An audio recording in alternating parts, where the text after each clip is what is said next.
தமிழகம் இதுவரை காணாத அளவிற்கு ஒரு புதிய பரப்புரை தேர்தலை இந்த முறை காண இருக்கிறது. இந்த சட்டப்பேரவை தேர்தலின் போது அதுவும் டிஜிட்டல் பவரை முழுமையாக காணப்போகிறது. ஏற்கனவே ஒவ்வொரு கட்சியும் அந்தந்த ஐடி விங் மூலமாக அவரவர் பாணியிலே களமிறங்கி கொண்டிருக்கிறார்கள். விஜய் தரப்பு அந்த டிஜிட்டல் பவரை அடுத்த கட்டத்திற்கு கொண்டு செல்ல போகிறார். ஜென்சி, அதாவது தற்போது வாக்களிக்க போகும் ஜென்சியினரை கவரும் வகையிலே மிகப்பெரிய அளவுக்கு ஒரு டிஜிட்டல் பவரை முழுமையாக கொண்டு சேர்க்கும் வகையிலே ஒரு திட்டத்தை போட்டிருக்கிறார். அதாவது தற்போது காலமும் நேரமும், ஏனால் விஜய் ஒரு இடத்திற்கு செல்வதற்கு அனுமதி பெறுவதற்கு 10 தினங்கள் ஆகிறது என்ற வகையிலே தொடர்ந்து புகார்கள் வருகிறது. எனவே இருக்க போகின்ற மீதமுள்ள 45 நாட்களுக்குள் அவர் எத்தனை இடங்களுக்கு செல்ல முடியும் என தெரியவில்லை. என்றால் தேர்தல் அறிவிப்பு என்பது மார்ச் முதல் வாரத்திற்குள்ளாக வந்துவிடும். எனவே தமிழ்நாடு முழுவதும் அவரால் செல்ல முடியாது என்பதால் அவர் ஒவ்வொரு தொகுதிக்கும் சென்று பிரச்சாரம் செய்வதற்காக டிஜிட்டல் பவரை பயன்படுத்தி ஒரு புதிய பாணியை திட்டமிட்டிருக்கிறார்கள்.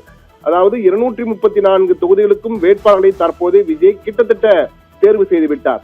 150க்கும் மேற்பட்ட தொகுதிகளுக்கு தயார் நிலையில் இருக்கிறது. மற்றவர்களையும் தற்போது தேர்ந்தெடுத்துக் கொண்டிருக்கிறார்.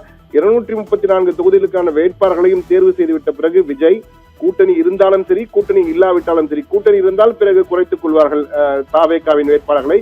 இல்லை என்றால் 234 தொகுதிகளும் தனியே களம் காண்பது என்று விஜய் திட்டவட்டமாக இருக்கிறார். எனவே ஒவ்வொரு தொகுதிக்கும் அவர் செல்ல முடியாது என்பதால் அந்தந்த தொகுதி வேட்பாளரை அருகில் அழைத்து அவர்கள் பெயரை சொல்லி இவர்தான் உங்கள் தொகுதி வேட்பாளர், எனவே உங்கள் தொகுதிக்கு இவரை தேர்ந்தெடுத்தால் இவர் உங்கள் தொகுதி இதையெல்லாம் செய்வார் என ஒரு வாக்குறுதி பட்டியலை அறிவிக்கப் போகிறார். அந்த வாக்குறுதி பட்டியல் என்பது தமிழகத்துக்கு மொத்தமாக இல்லாமல் அந்தந்த தொகுதிகளுக்கு தேவையான என்னென்ன பணிகள் வேணுமோ அதை செய்வதற்கான வாக்குறுதிகளாக கொடுக்க போகிறார் விஜய்.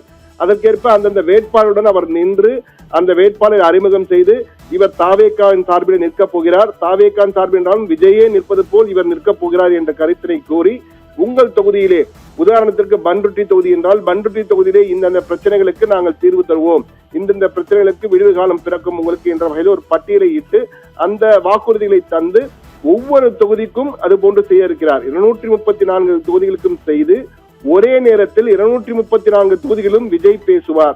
ஆனால் ஒவ்வொருவரும் ஒரு வேட்பாளரை அந்தந்த தொகுதி வேட்பாளரை அறிமுகம் செய்து அந்தந்த தொகுதிக்கு தேவையான வாக்குறுதிகளை கொடுக்கும் வகையிலே அந்த ஏற்பாடுகளை செய்திருக்கிறார்கள். மார்ச் முதல் வாரம் அல்லது 2வது வாரத்திலேயே இந்த அறிவிப்பு வெளிவரும். அந்த வீடியோ அந்த தொகுதி முழுவதும் வைரலாக கொண்டு செல்வதற்கும் ஒரு டிஜிட்டல் அணியை இவர்கள் தயார் செய்திருக்கிறார்கள். எனவே அந்த வகையிலே வீடு வீடாக சென்று பிரச்சாரம் செய்வது, பொதுக்கூட்டங்களை வைத்து பிரச்சாரம் செய்வதெல்லாம் அந்த கால பாணி. இது ஜென்சி பாணி என்ற வகையிலே ஒவ்வொரு வீட்டுக்கும் சோசியல் மீடியா மூலமாக, என்றால் செல்போன் இல்லாத வீடுகளே இல்லை என்ற நிலை இருக்கும் பொழுது செல்போன் மூலமாக உங்கள் வீடுகளுக்கு வந்து நேரடியாக நாங்கள் கதவை கட்டி பிரச்சாரம் செய்வதை விட உங்கள் மனதை தட்டி உங்கள் கையிலே வைத்துக் கொண்டு உங்கள் மனதை தொடும் வகையில் நாங்கள் பிரச்சாரம் செய்ய போகிறோம் என்ற புதுவித பாணியை, டிஜிட்டல் பவரை முழுமையாக பயன்படுத்த போகிறார் விஜய் என்பதுதான் தற்பொழுது விஜயினுடைய தாவேகா தலைமையகத்தில் நமக்கு கிடைத்த தகவல். அந்த தகவலை தான் தற்போது பகிர்ந்திருக்கிறோம். எனவே விஜய் அது மட்டும் இல்லாமல் சில பொதுக்கூட்டங்கள் மட்டும் ஒரு 12 பொதுக்கூட்டங்களுக்கு திட்டமிட்டிருக்கிறார்கள். எனவே விஜய் தேர்தல் அறிவிப்பு வந்த பிறகு 12 பொதுக்கூட்டங்களை மட்டும் முக்கியமான நகரங்களில் பங்கேற்கிறார். மற்றபடி விஜயின் பிரச்சாரம் என்பது வீடு வீடாக செல்வது அல்ல, நேரடியாக செல்போன் மூலமாக உங்கள் கைகளுக்கே வந்து உங்களிடம் வாக்குறுதிகளை கொடுத்து வாக்குகளை சேகரிக்க இருக்கிறார் என்பதுதான் தற்போது நமக்கு கிடைத்த தகவல்.